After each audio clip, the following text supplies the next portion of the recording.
नमस्कार विद्यार्थियों, ऑनलाइन शिक्षण कार्यक्रम के अंतर्गत मैं डॉक्टर अनीता देवी, प्रधानाध्यापिका राजकीय बालिका हाई स्कूल चौपुरा गंगो से आपके समक्ष उपस्थित हुई हूँ। हमारा विषय है नागरिक शास्त्र। नागरिक शास्त्र के अंतर्गत हम अध्याय 6 नागरिकता का अध्ययन करेंगे। विद्यार्थियों, हर पाठ को पढ़ाने के कुछ खास उद्देश्य होते हैं। आइए पहले उन्हें जान लेते हैं कि नागरिकता अध्याय को पढ़ाने का क्या उद्देश्य है। इस पाठ के अंतर्गत आप नागरिकता के अर्थ, परिभाषा और व्याख्या करने में सक्षम होंगे। आज जिन क्षेत्रों में इस अर्थ को विस्तार दिया जा रहा है या चुनौतियां दी जा रही हैं, उनमें से कुछ पर विचार करने में आप समर्थ होंगे। नागरिकता, समानता और अधिकार के तुलनात्मक अध्ययन को समझने में आप समर्थ होंगे। इस पाठ नागरिकता के अंतर्गत जिन महत्वपूर्ण बिंदुओं पर आज हम विचार विमर्श करेंगे वो हैं भूमिका, संपूर्ण और समान सदस्यता, समान अधिकार, नागरिक और राष्ट्र, सार्वभौमिक नागरिकता और विश्व नागरिकता। नागरिकता एक ऐसा शब्द है जिसके उच्चारण करते ही हम ये समझने लगते हैं कि हम देश के समस्त नागरिकों की बात कर रहे हैं। विद्यार्थियों, इस पाठ को प्रारंभ करने से पूर्व मैं आपको कुछ बातें सामान्य रूप से बताना चाहूँगी। ये आपको समझना होगा कि जो शब्द नागरिकता है वो किसी देश के नागरिकों के लिए प्रयुक्त होता है, लेकिन किसी देश में रहने वाले सभी मनुष्य उस देश के नागरिक नहीं होते हैं। ये बात हमें ध्यान रखनी होगी। किसी देश में घूमने के लिए आए हुए लोग, किसी सेवा कार्य के लिए आए हुए लोग, किसी अन्य उद्देश्य से किसी देश में आए हुए लोग वास्तव में वहाँ के नागरिक नहीं होते हैं। इसे हम 3 बिंदुओं पर बांट सकते हैं, जैसे मूल नागरिक, विदेशों से आए हुए पर्यटक या अन्य विभिन्न उद्देश्यों से आए हुए नागरिक। इसमें से हम आज जिस विषय पर अध्ययन करेंगे वो है किसी देश के मूल नागरिक।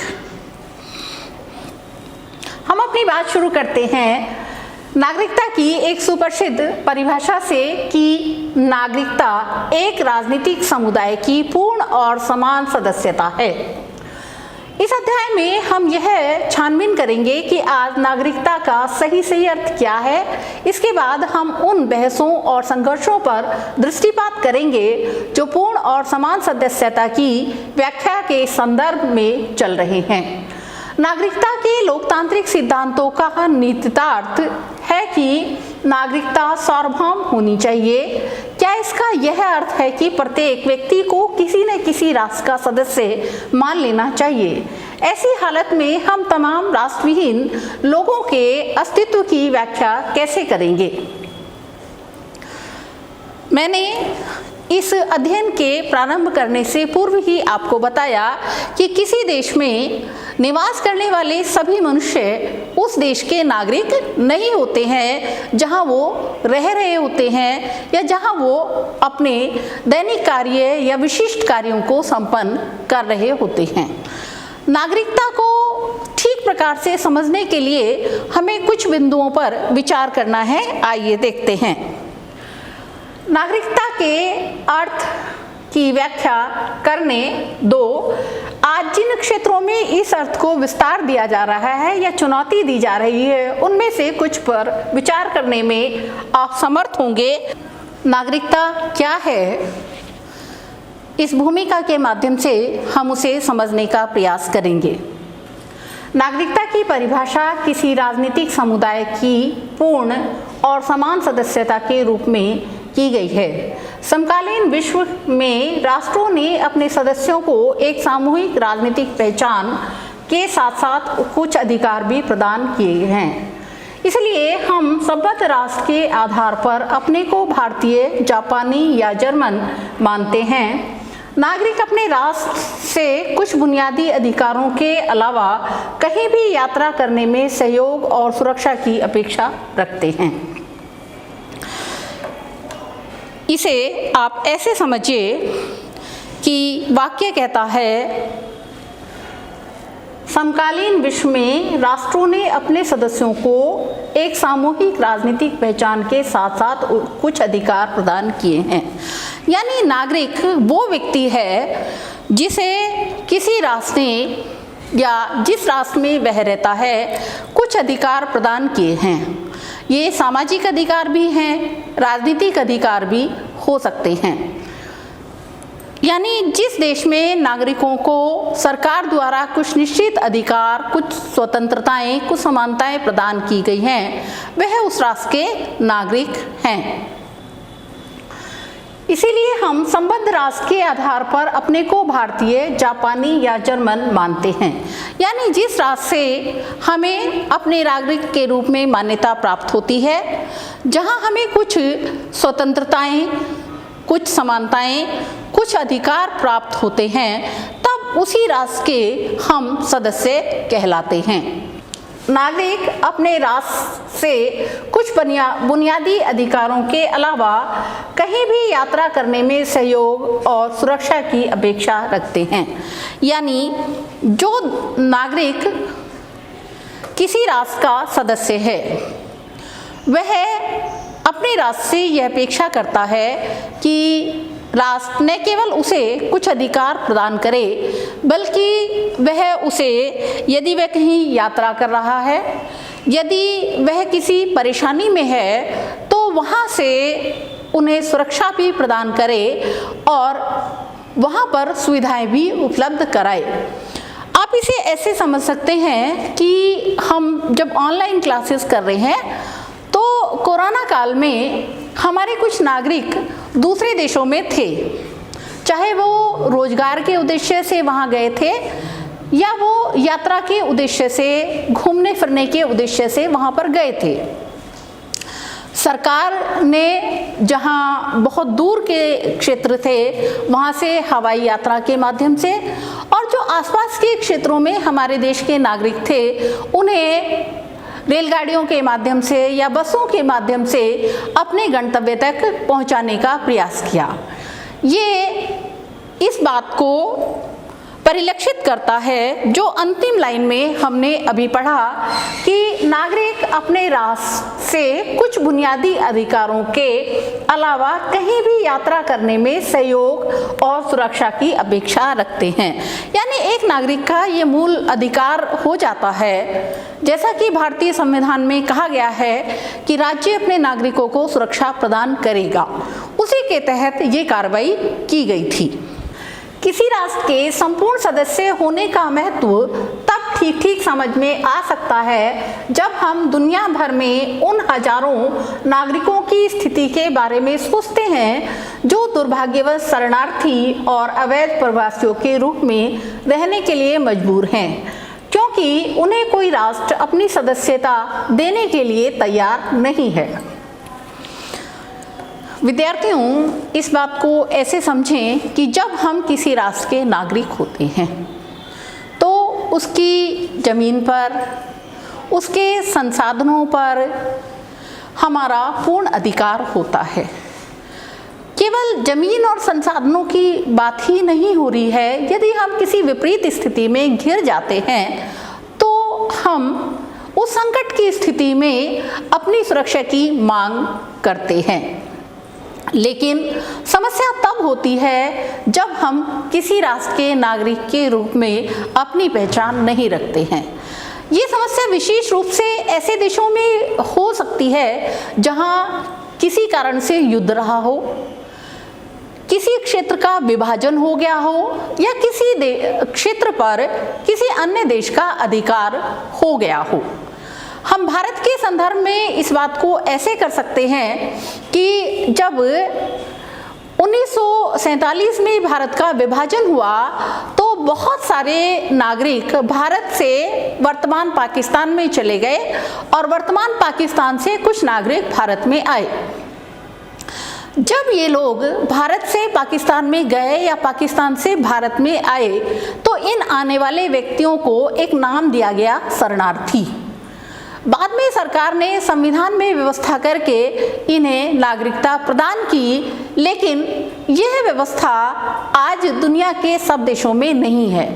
इजराइल इसका बड़ा उदाहरण है, बांग्लादेश इसका बड़ा उदाहरण है, जहां से आए हुए लोग विभिन्न देशों में फैल गए हैं और शरणार्थियों के रूप में जीवन यापन कर रहे हैं।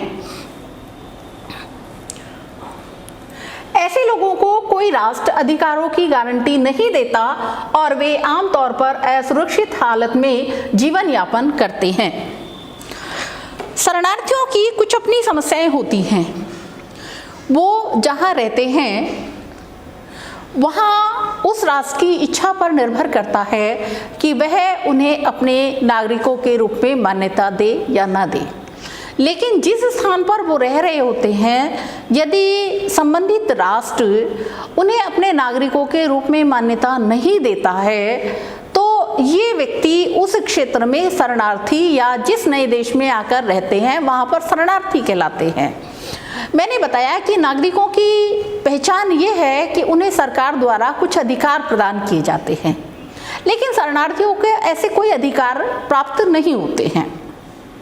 ऐसे में उनके निश्चित निवास की समस्या बनी रहती है। ये लोग अस्थायी रूप से रहते हैं और सरकार की कृपा पर ही निर्भर करते हैं। मैंने कृपा शब्द इसलिए इस्तेमाल किया है क्योंकि सरकार जब तक चाहे तभी तक ये किसी अन्य देश में रह सकते हैं और सरकार को ऐसा लगता है कि शरणार्थियों के आने से कोई समस्या पैदा हो रही है तो वो उन्हें अपने भूभाग से, अपने क्षेत्र से बाहर खदेड़ सकती है, शक्ति के माध्यम से भी और किसी दबाव के माध्यम से भी। आपने अभी थोड़े दिन पहले सुना होगा कि कुछ आंदोलन, कुछ विरोध हो रहे थे कि बांग्लादेश से जो आए हुए व्यक्ति हैं उन्हें देश से बाहर निकाल दिया जाएगा। कुछ लोग उनके समर्थन में ये कहने का प्रयास कर रहे थे कि हमें उन्हें अपने देश में नागरिक के रूप में मान्यता देनी चाहिए। हम ऐसे ही लोगों की बात कर रहे हैं कि जो दूसरे देश से आकर किसी अन्य देश में बस जाते हैं और जिन्हें नागरिकता प्राप्त नहीं होती, शरणार्थी कहलाते हैं। नागरिकों को प्रदत्त अधिकारों की सुस्पष्ट प्रकृति विभिन्न राष्ट्रों में भिन्न भिन्न हो सकती है, लेकिन अधिकतर लोकतांत्रिक देशों में आज उनमें कुछ राजनीतिक अधिकार शामिल हैं। शब्द है प्रदत्त। प्रदत्त मतलब दिए गए। नागरिकों को जो अधिकार प्राप्त होते हैं, यहाँ ये कहने का प्रयास किया गया है कि वो उस देश की स्थितियों, उस देश की राजनीतिक व्यवस्था के आधार पर अलग अलग हो सकते हैं, लेकिन फिर भी लोकतांत्रिक देशों में कुछ ऐसे सामान्य अधिकार हैं जो समान रूप से दिए गए हैं। उदाहरण स्वरूप मतदान, अभिव्यक्ति या आस्था की आज़ादी जैसे नागरिक अधिकार और न्यूनतम मजदूरी या शिक्षा पाने से जुड़े कुछ सामाजिक आर्थिक अधिकार। लोकतांत्रिक देशों में कुछ अधिकार समान रूप से प्रदान किए जाते हैं, मैंने अभी आपको बताया था। अब ये कौन कौन से हो सकते हैं? ये हो सकते हैं मतदान का अधिकार। लोकतांत्रिक देशों में क्योंकि सरकारों का निर्वाचन किसी न किसी रूप में प्रत्यक्ष या अप्रत्यक्ष मतदान के आधार पर होता है, इसीलिए नागरिकों को मत देने का अधिकार प्राप्त होता है। दूसरा है अभिव्यक्ति का अधिकार। हम बोलते हैं, बात करते हैं, विचार व्यक्त करते हैं, कुछ लिखते हैं, यहाँ तक कि इलेक्ट्रॉनिक मीडिया, प्रिंट मीडिया भी अभिव्यक्ति की आज़ादी के अंतर्गत ही आते हैं। तो लोकतांत्रिक देशों में जनता सरकार के प्रति क्या विचार रखती है, उसकी क्या मांगे हैं, उन पर विचार व्यक्त करने का अधिकार अभिव्यक्ति की स्वतंत्रता के या अभिव्यक्ति के अधिकार के अंतर्गत आएगा। ऐसे ही आस्था की आज़ादी, ये शब्द मूल रूप से आध्यात्मिकता से जुड़ा हुआ है। कोई व्यक्ति किसी पंथ, किसी धर्म या किसी भी जीवन पद्धति को अपना सकता है। लोकतांत्रिक देशों में नागरिकों को ये अधिकार प्राप्त होता है। इसके अलावा नागरिक अधिकार, यानी हम एक नागरिक के रूप में जहाँ रहते हैं, यानी स्वतंत्रतापूर्वक जीवन यापन का अधिकार, हमें रहन सहन का अधिकार, हमें आवागमन का अधिकार, और हम अपने जीवन को अच्छे प्रकार से जी सकें उसके लिए न्यूनतम मजदूरी, कम से कम इतनी मजदूरी हमें प्राप्त हो कि हम अपना और अपने परिवार का भरण पोषण ठीक प्रकार से कर सकें, ये भी नागरिकता के अधिकार के अंतर्गत हमें प्राप्त होता है। इसके बाद शिक्षा पाने से जुड़े कुछ सामाजिक आर्थिक अधिकार। शिक्षा जो आज के समय में जीवन की मूलभूत आवश्यकताओं में है, उसके तहत हमें समाज में सम्मानपूर्वक जीने और शिक्षा प्राप्त करने का अधिकार भी नागरिकता के अधिकारों के अंतर्गत आता है।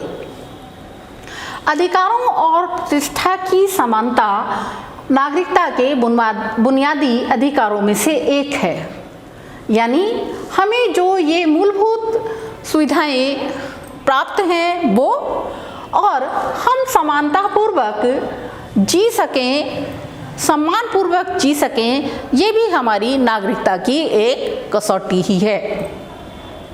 जनता ने अपनी स्वतंत्रता और अधिकारों को मुखर करने के लिए कुछ प्रारंभिक संघर्ष शक्तिशाली राजतंत्रों के खिलाफ छेड़े थे। अनेक यूरोपीय देशों में ऐसे संघर्ष हुए। उनमें से कुछ हिंसक संघर्ष थे, जैसे 1789 की फ्रांसीसी क्रांति। कुछ शब्द इसमें हैं, आप पहले उन्हें समझ लें। शब्द है राजतंत्र। इस शब्द को आप अगर हिंदी पढ़ते हैं, हिंदी में एक शब्द पढ़ते होंगे संधि विच्छेद।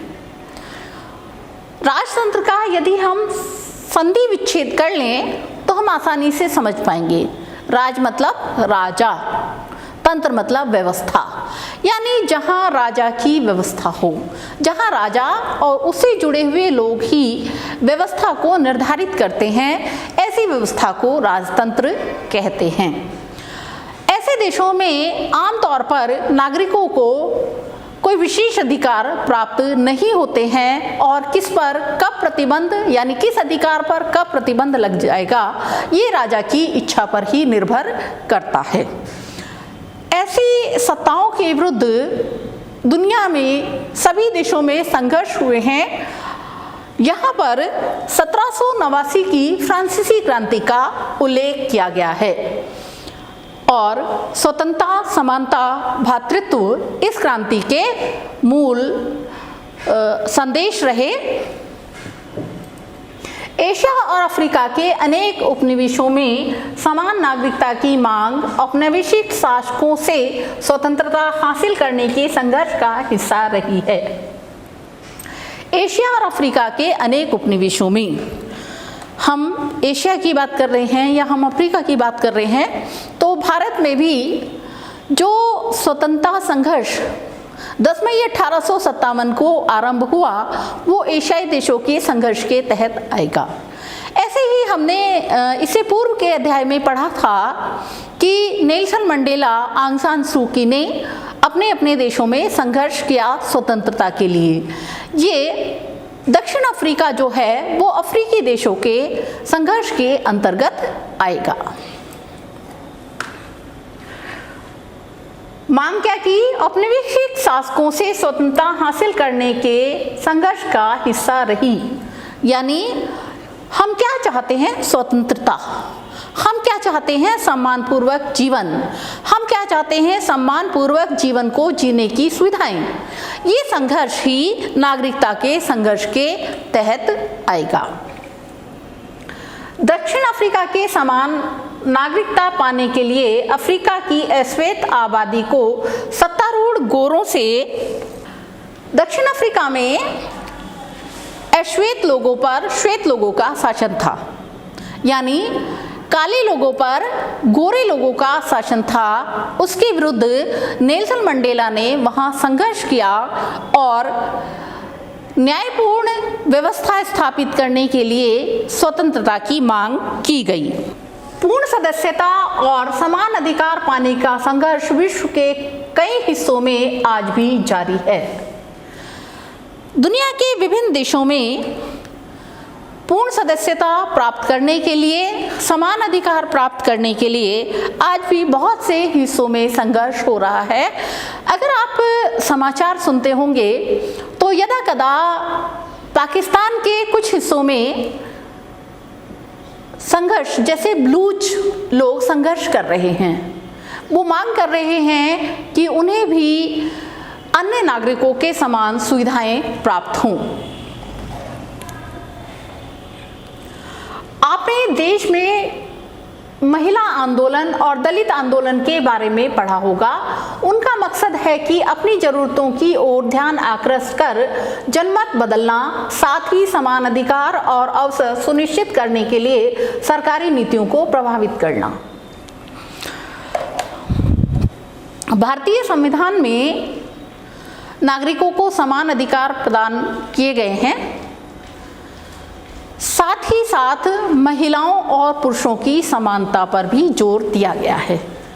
लेकिन व्यवहार में कई बार देखा गया है कि जब कुछ कामगार महिलाएं काम करती हैं तो वहाँ पर उनके वेतन को लेकर अंतर होता है। ऐसे में महिला संगठनों द्वारा और समाज में, हम भारतीय समाज की बात कर रहे हैं, वहाँ पर जातिगत व्यवस्था के आधार पर कुछ विभेद किया जाता है। कुछ जातियों को उच्च समझने वाली जातियाँ कुछ स्थानों के उपयोग पर प्रतिबंध लगा देती हैं। तो उसी को समझाने का प्रयास है कि अपने देश में महिला आंदोलन और दलित आंदोलन के बारे में पढ़ा होगा। यानी हमारे देश में भी कभी कभी महिलाएं आंदोलन करती हैं और कभी कभी दलित भी अपनी कुछ मांगों को लेकर आंदोलन करते हैं। उनका मकसद है अपनी ज़रूरतों की ओर ध्यान आकृष्ट कर जनमत बदलना, साथ ही समान अधिकार और अवसर सुनिश्चित करने के लिए सरकारी नीतियों को प्रभावित करना। उनका मकसद मतलब उद्देश्य किनका?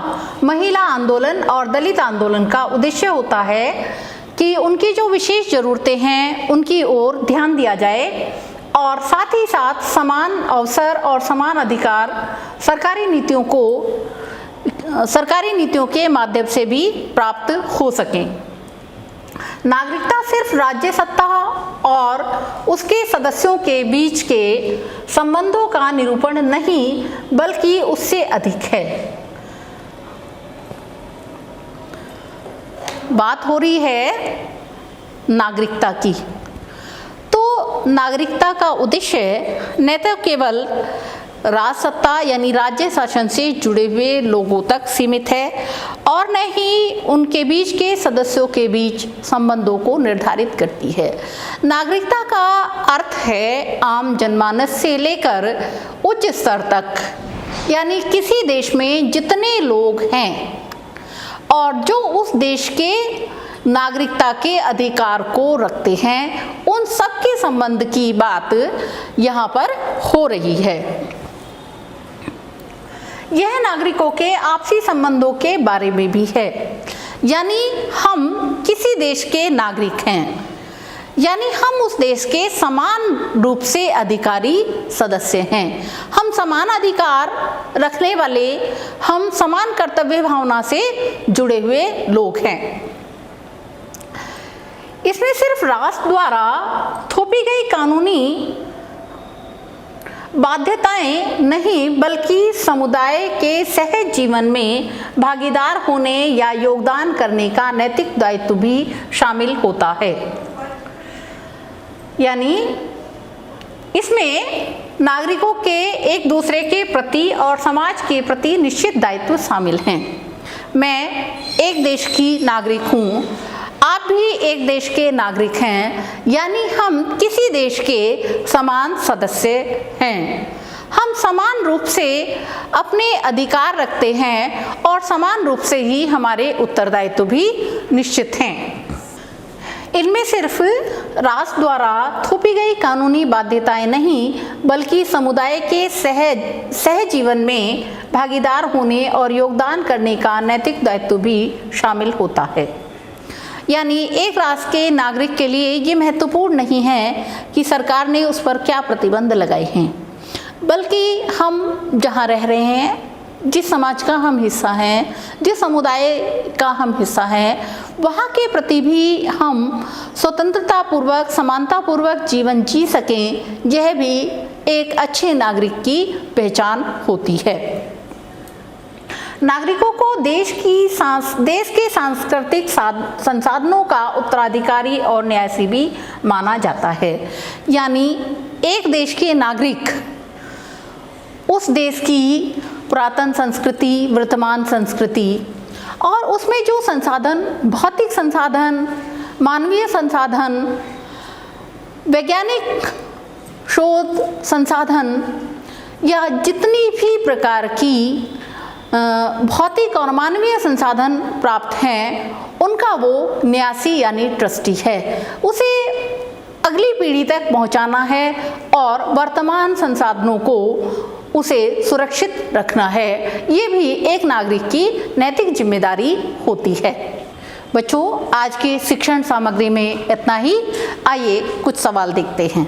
आज आपने जो सीखा, जानने का प्रयास करते हैं, आपको कितना समझ में आया है। आपके लिए कुछ गृह कार्य है। अपने घर, विद्यालय और आसपास के किन्हीं ऐसे व्यक्तियों की सूची बनाइए जो बाहर से आकर रह रहे हैं। प्रश्न नंबर 2 है, भारतीय संविधान द्वारा प्रदान किए गए मतदान के अधिकार से आप क्या समझते हैं? मैंने आपको बताया कि नागरिकों को मतदान का अधिकार प्राप्त होता है। आपको वो कितना समझ में आया है, अपने शब्दों में उसको लिखेंगे। आज के लिए इतना ही। धन्यवाद।